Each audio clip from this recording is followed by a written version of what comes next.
राजधानी दिल्ली के civil lines इलाके की सनसनीखेज वारदात का ये वीडियो सामने आया है, जिसमें 2 आरोपी भागते हुए नजर आ रहे हैं। इन आरोपियों ने जिस वारदात को अंजाम दिया है उसे सुनकर आपके रोंगटे खड़े हो जाएंगे। दिल्ली के एक करोड़पति कारोबारी और समाज सेवी रामकिशोर अग्रवाल की न सिर्फ इन्होंने हत्या की है, बल्कि उनके घर से 1 करोड़ से ज्यादा की लूटपाट की है। वारदात राजधानी दिल्ली के पॉश इलाके की है और सबसे बड़े पॉश इलाके सिविल लाइंस की है, जहां मुख्यमंत्री अरविंद केजरीवाल का भी घर है।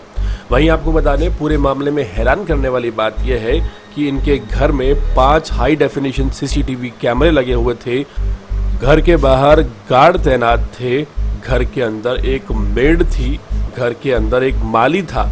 बावजूद इसके लूटपाट करने वाले ये लुटेरे घर में दाखिल होते हैं और बड़ी आसानी से, जैसा कि सीसीटीवी में देखा जा रहा है, घर से निकल जाते हैं। पूरे मामले में हैरान करने वाली बात यह है, जब वारदात को अंजाम दिया गया तो सिर्फ 2 लोग इस घर में शामिल हुए जो सीसीटीवी कैमरे में नजर आ रहे हैं, और पूरे घर के सभी सदस्य घर में मौजूद थे। सवाल ये है कि आखिर लूटपाट करने वाले इन 2 बदमाशों को कैसे पता चला कि रामकिशोर अग्रवाल ग्राउंड फ्लोर पर अकेले रहते हैं और उनका पूरा परिवार अपर फ्लोर पर रहता है। दूसरी चौंकाने वाली बात यह है कि जिस तरह से इस कत्ल को अंजाम दिया गया है, उससे ये नहीं लगता कि ये लूटपाट करने आए थे। रामकिशोर अग्रवाल के शरीर को पूरी तरह से छलनी कर दिया गया है। मिली जानकारी के मुताबिक 20 से ज्यादा बार उनके शरीर पर चाकू के घाव मिले हैं। राजधानी दिल्ली का सिविल लाइंस इलाका सबसे ज्यादा पॉश माना जाता है, सबसे ज्यादा सिक्योर माना जाता है। यहाँ तक कि अरविंद केजरीवाल, जो कि दिल्ली के मुख्यमंत्री हैं, उनका आवास भी वहीं पर है। ऐसे में सवाल उठते हैं दिल्ली पुलिस पर, दिल्ली में सुरक्षा पर, कि जब सबसे पॉश इलाका सेफ नहीं है तो दिल्ली के पिछड़े इलाकों का क्या हाल रहा होगा।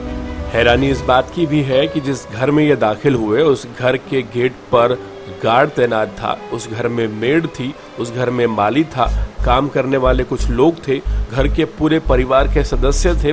और इन बदमाशों को अचानक ये कैसे पता चल जाता है कि रामकिशोर अग्रवाल ग्राउंड फ्लोर में अकेले एक कमरे में सो रहे हैं। रामकिशोर अग्रवाल न सिर्फ एक जाने माने बिल्डर और रईस शख्स थे, बल्कि वे एक समाज सेवी भी थे और समाज के उत्थान के लिए उन्होंने कई काम किए हैं। ऐसे में सवाल उठते हैं कि राजधानी दिल्ली में अगर इतनी नामी शख्सियत, जो कि परोपकारी भी है, वो सुरक्षित नहीं है, तो एक आम आदमी की सुरक्षा की क्या गारंटी है। हाल फिलहाल दिल्ली पुलिस ये उम्मीद कर रही है कि इस घटना को अंजाम देने के लिए कोई न कोई अंदर का आदमी शामिल हो सकता है।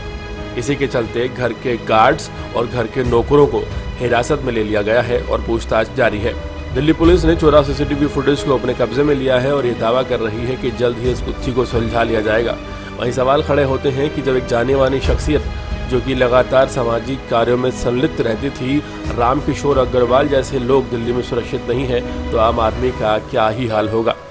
देश और दुनिया की तमाम खबरों से जुड़े रहने के लिए हमारे चैनल को सब्सक्राइब करें, ताकि आप तक पहुंचता रहे हमारा हर लेटेस्ट अपडेट।